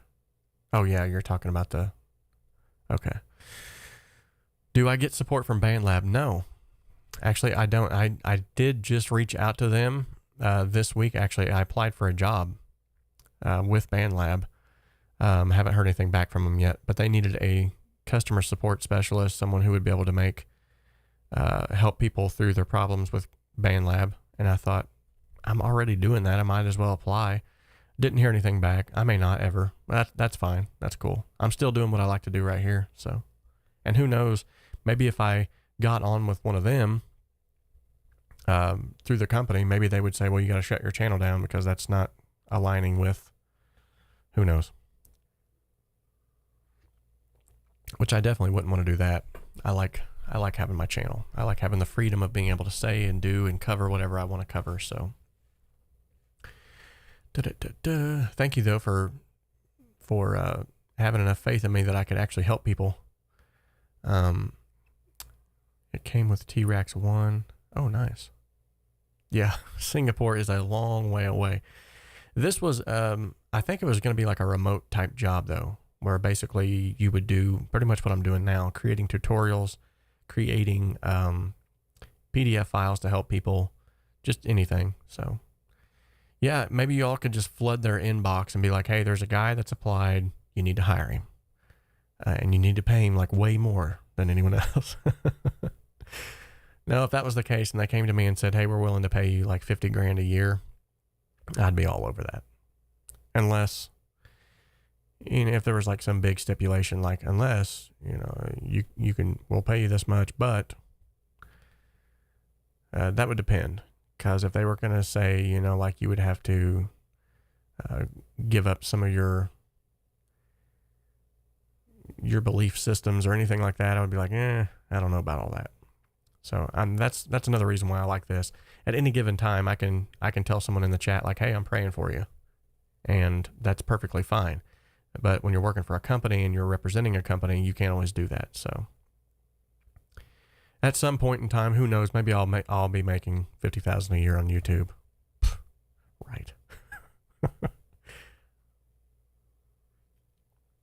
All right, guys. At any rate, we have chewed the fat long enough, as some of those individuals here where I'm from, they call it chewing the fat, when you all sit together and talk for a while. So the big question is, did anybody learn anything? That's what I want to know. And if you did learn something, awesome. Thank you all so much for stopping in. Once again, by the way, if you're kind of on the last half of this, you didn't know about some of the things that were spoken of on the first half, you can always go back and rewatch. But also, I want to make this known again. There is a 15-day all-inclusive access to my Compression Simplified course. Now, if you want to buy the course and own it personally, be able to sit down and take it in whenever you want, you can still get that for $29. I lowered all of the prices of my my tutorials just simply because I started looking around and I was like, man, I'm like way overpriced considering how many other people out there have their stuff at like $47. And so I was like, I'm just gonna go ahead and lower the prices down so that people can actually afford these things. And then the other thing about that was, I wanted to create like sort of a static course that you can download, keep forever. It's yours. It's free, or not free to watch anyway, whenever you want. And then, my higher end course, which is what this will be, which you guys are getting 15-day access to that for free. But the course in this sense is going to be $97 because, it's just more involved. You're getting, a comment section. So I'm going to be answering questions all the time. You're getting quizzes that come with that. You're paying more because you're going to get results, and you're getting someone to help you along the way.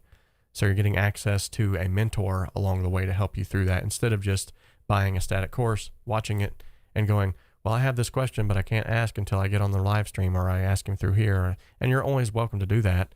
Don't get me wrong. I'm not saying like you have to buy the $97 course, but at the same time, that's why I'm charging more for those. So if you look at that's on my website, I'm still leaving those up. Those are $29, except for my Skype meetings. I charge a little bit more for those because we got to schedule that. That's time. Time is money. You know the thing.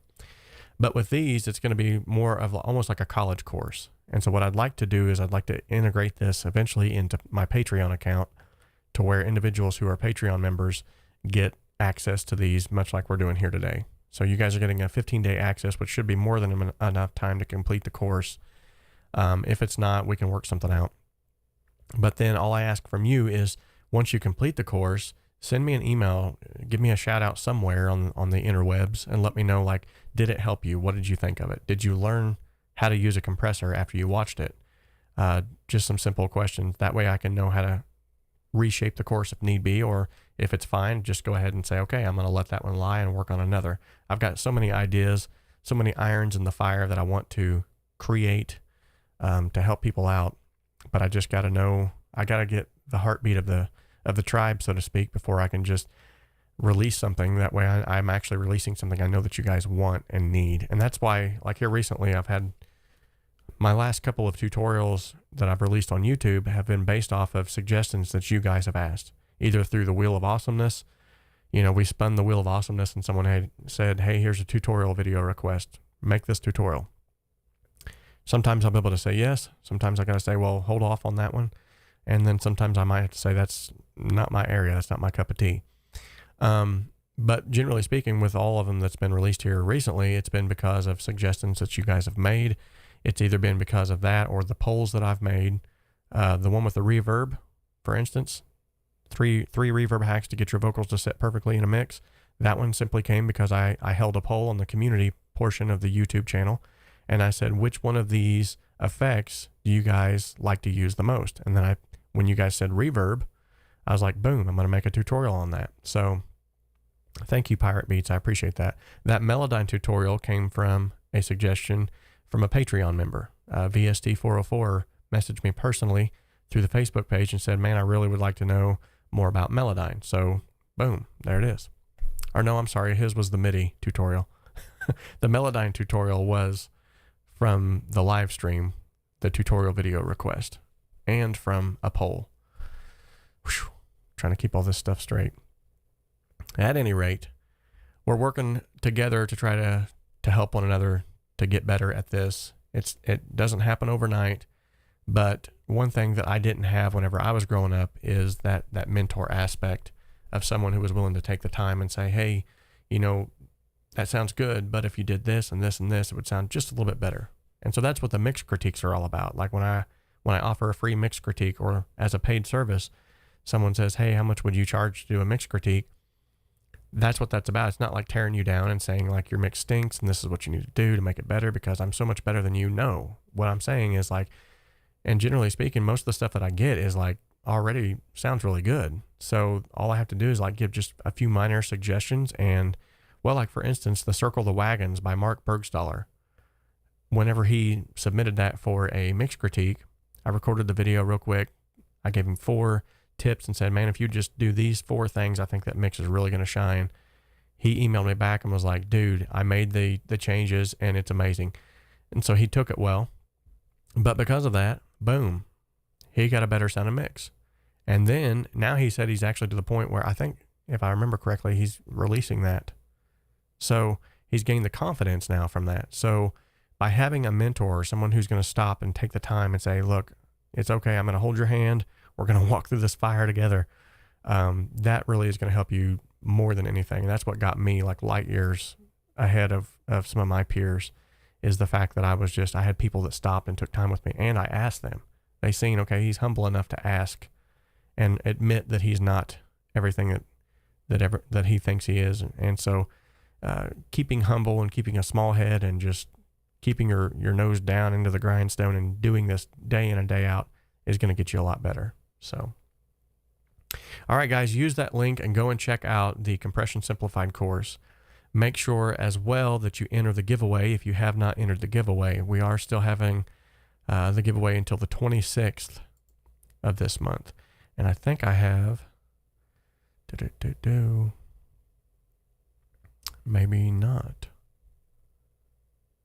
I don't have the link for the giveaway right offhand, but I can get that real quick and I'll post that in the chat so that you guys have access to that as well.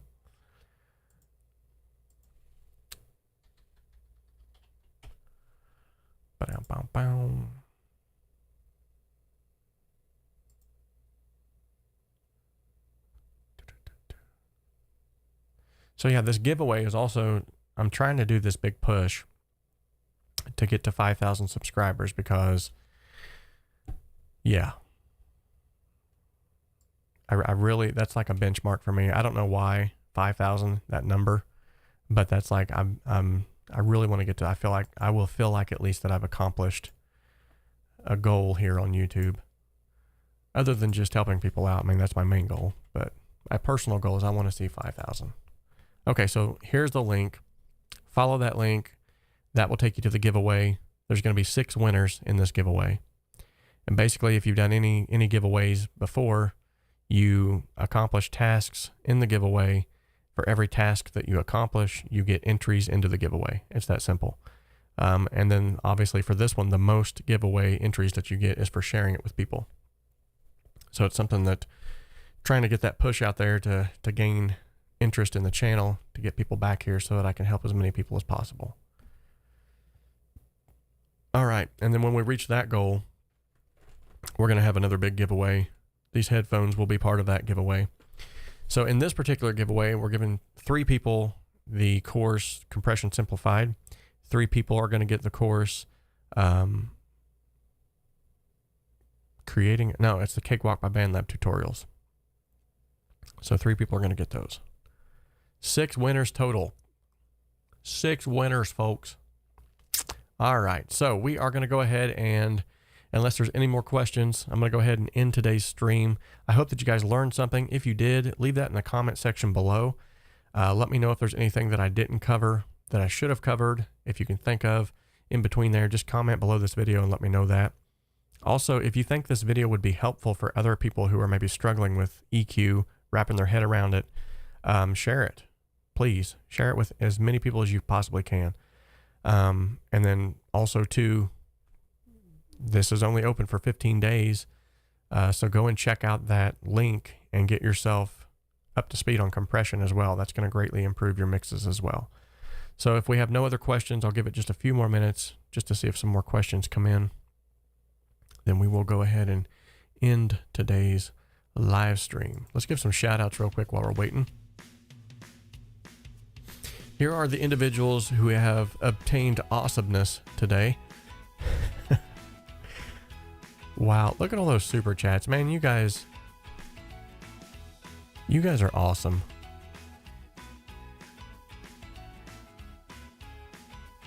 Wow, you guys are... You didn't have to do that, but you guys are so awesome for doing that. Thank you all so much. I think this calls for another Wheel of Awesomeness. Let's just do it.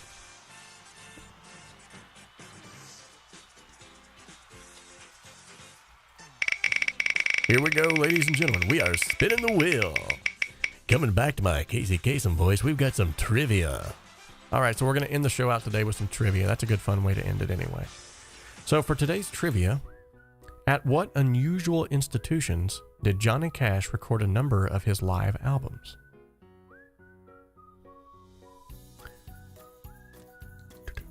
I bet this one's going to be like so simple for people though.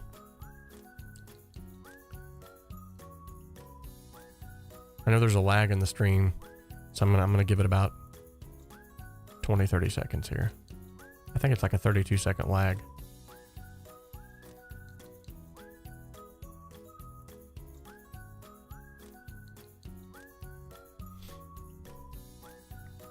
Okay, Cybertron Killer, quick questions. What are ratio and dynamics?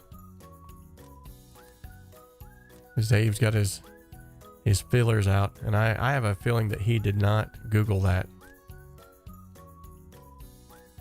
Yep, you guys are on it. You guys are on it. He recorded a number of his albums in prisons. That is correct. That's where the whole Folsom Prison Blues and all that, that's where a lot of that came from. So yeah, you guys are on it. Prisons. Okay, so real quickly, Cybertron Killer asks, what are ratio and dynamics? You know what? In order to better explain that, to go in like crazy amount of depth, sign up for that 15-day access. You will learn all about that in there. You will learn all about that and more. And because you got 15-day access to it, because it's broke up into chapters, it will tell you where you left off, and you can always go back too. That's the cool thing about that site. I'm glad I found that site. I think that's going to be going forward. That's going to be like my go-to site for using training materials. So everyone pretty much answered that correctly. That's awesome. So kudos to you all on that. Cybertron Killer, I'm not meaning to like put you off either, but I feel like you're going to get a lot more out of that course than you would from me just explaining it real quickly. It won't make as much sense. Essentially, yeah, I'm just gonna let you go over there. If you still have questions, let me know. But you shouldn't have any questions after that course. That's the whole point of creating the course. So that way, that will just clear up all of the questions. Real quickly too, before I go, I need to make mention of this, and I hate doing this because I don't want to sound like a salesman, but I want to make it's going to be in your best interest, honestly. Maybe not so much as of right now. Now, those early adopters, what I'm talking about is the Patreon account. The early adopters like James Sheets, Zay Ryan, VST404, these guys have stepped up sort of as early adopters into the program. But what I'm intending to do with my Patreon account is everybody who's involved in it, regardless of whether they're in the bronze tier or the platinum tier, wherever you're at on that spectrum, everybody is going to get some extra involvement outside of YouTube. And that's going to be through workshops, master classes. I have some really big plans for that, but I want to do that in such a way to where I'm at least going to be compensated for my time. And if you are willing to invest a little bit in me, then I'm going to be more willing to invest more of my time into you. And that's not to be rude. I'm just saying, like, I love doing these things. Nothing wrong with that. Love helping you guys out. Love the live. I'm addicted to live feeds, live streams. But in that venue, in the Patreon venue, because just like with anything else in life, I've always heard people say, like, some people, they don't learn as quick because there's no skin in the game. When you got skin in the game, when there's money on the table, on my end, okay, now I'm being paid by people. I need to step it up. On your end, I'm paying, so I need to really take in what he's saying. So, in other words, there's an aspect of it in the Patreon account that is going to turn into, that's going to be like a primary teaching source for really growing and learning outside of this. Now, this is great. Don't get me wrong. And I still intend to do these. I'm not going to make these go away. I'm not going to punish subscribers or individuals that don't want to be a part of that. But what I am saying is, if you want to go deeper, if you want to really dig your heels in, regardless of whatever price point you come in at, whether it's $1 or $100 a month, you're going to get more access to more. Okay. Like, say, for instance, Pirate Beats is talking about, he's really wanting a PDF of the sort of like an EQ outline. Now, I can create that and I can make it a free giveaway in exchange for an email address, and that's fine. I do that stuff all the time. I've got several of them here below this channel. But I could take it a step farther in the Patreon group. Now I've released the PDF and I release a video with it explaining everything on the PDF. Or I have a live feed that's only for Patreon members where we go through and we talk about it. So just to let you know, James says, Zave Ryan, Patreon allows you to partner with Robert. Yeah, he's actually a patron member. Yep. Zave is a $1 a month Patreon member. So he's in the bronze tier. Very cool. And what you'll notice is Patreon has stuff that this channel does not have, and vice versa. And I'm wanting to open that up to Zave to make it to where individuals who can't afford $5 or $10 a month will still have access to things that are going to help them too. So I am working on it. So thank you for being an early adopter. James is at $10 a month, so he has access to things that lower tiers do not have. But what I'd like to get it to is those with the higher tiers just get more one-on-one access, whereas everyone has access to everything. So thank you, Pirate Beats. I appreciate that, man. And thank you, James, for hopping on at $10 a month, especially given the current time and we're living in right now, man. That's huge.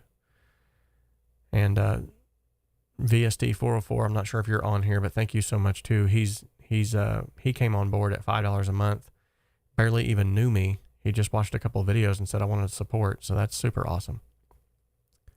But, oh, okay. Sorry, James. My question was about the sub pack. Sub pack, not the Patreon. I'm not sure what do you mean by sub pack? Not sure what it does exactly.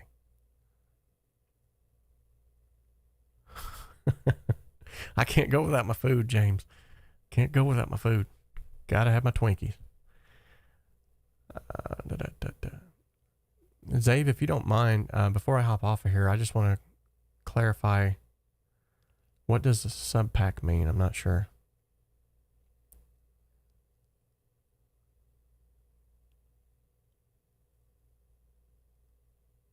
See the link above.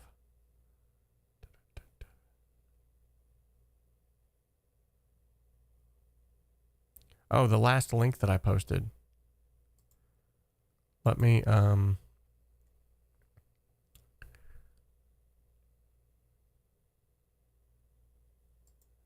me make sure that the link is working. Maybe that's why. Okay. Yeah, it's working. Okay. So, Mark George, love Twinkies. So, the last link that I posted is just a link for the giveaway.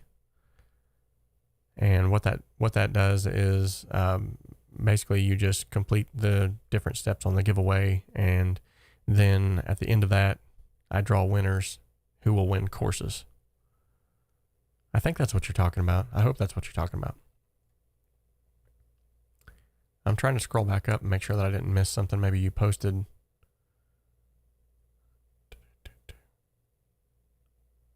And then the only other link that I can see that I posted was for the 15-day access to the compression simplified.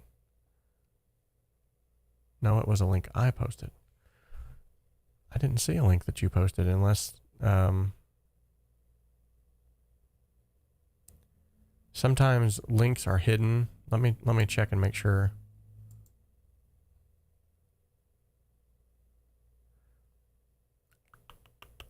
Yes, Cybertron Killer. Yes. The 15-day trial is free. There's no cost involved whatsoever. You just simply use that link and you're good for 15 days to try the course out. Yeah, I don't see your link, Zave. If you left a link, I'm not seeing it.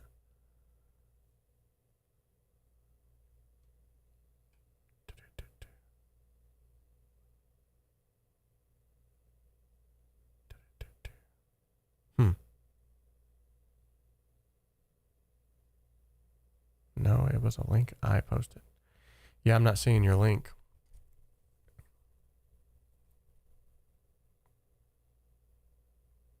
There might be a case where I know YouTube does this thing where in order to cut down on spam, they only let the moderators post links.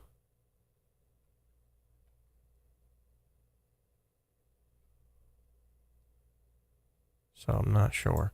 Let me, here, I've added you as a moderator. So now you have a higher level of access to the chat. See if you can post that link.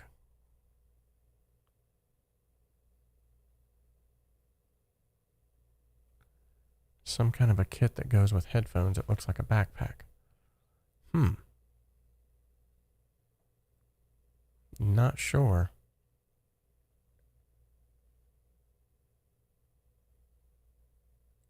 Is it maybe like a portable amplifier for headphone amplifier? I'm not sure.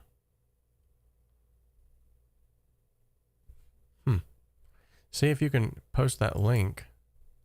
See if it'll let you post it now.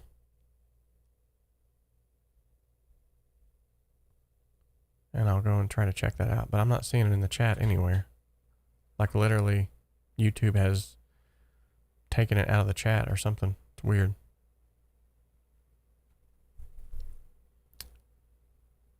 Do you realize it's 3 o'clock? That's 3 hours. So you tried pasting the link again. Posting. Okay.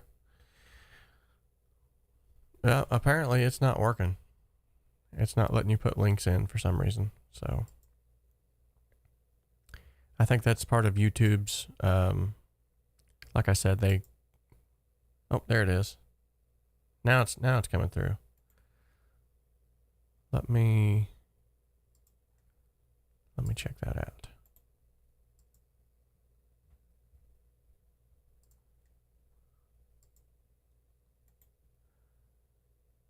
Subpack.com.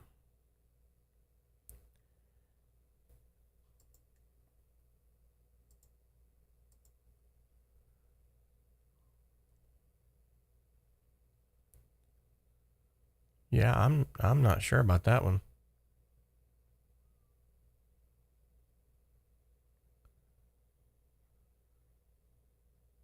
That looks like, what is that? Man, I don't know about that one. That looks like, starting to blend like man and machine together or something. I mean, I'm not opposed to trying it. I just don't know what it does. It says it provides a deeper, more intense connection with your music. Here, I'll show you guys what I'm looking at. This is what Subpack is. patented tactile audio platform that combines hardware, software, and advanced materials to deliver deeply immersive and nuanced bass, far more resolution and range than traditional speakers and headphones.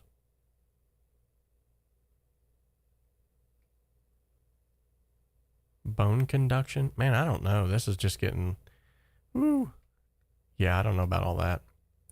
Like I said, I'm not opposed to trying it, but I don't know. Okay, guys. Once again, thank you all so much for showing up. I am going to go ahead and shut down the stream now. I've got my wife peeking in the room. She said, "Do you realize you've been on there for 3 hours?" I didn't realize we've been on there for 3 hours. Good night, man. We've been on here for 3 hours. Time flies when you're having fun. But thank you guys so much for hopping on and for making this a great stream again. And thank you so much for all your generosity, for helping one another out in the chat. Go and check out the links I've provided to help you guys out even further. And seriously, as I was just saying before all this happened, seriously consider becoming a Patreon member. It's just going to help everyone out in the long run. And it's not just going to help me, because eventually I'm going to get to the point where the Patreon money is going to pay for giveaways, and there's going to be giveaways monthly, I'm hoping. So until next time, guys, remember that this channel exists to simplify the complexities of the home studio and to help you make professional sounding music in a less than professional space. We can dream alone. We can even create alone, but together we can achieve so much more.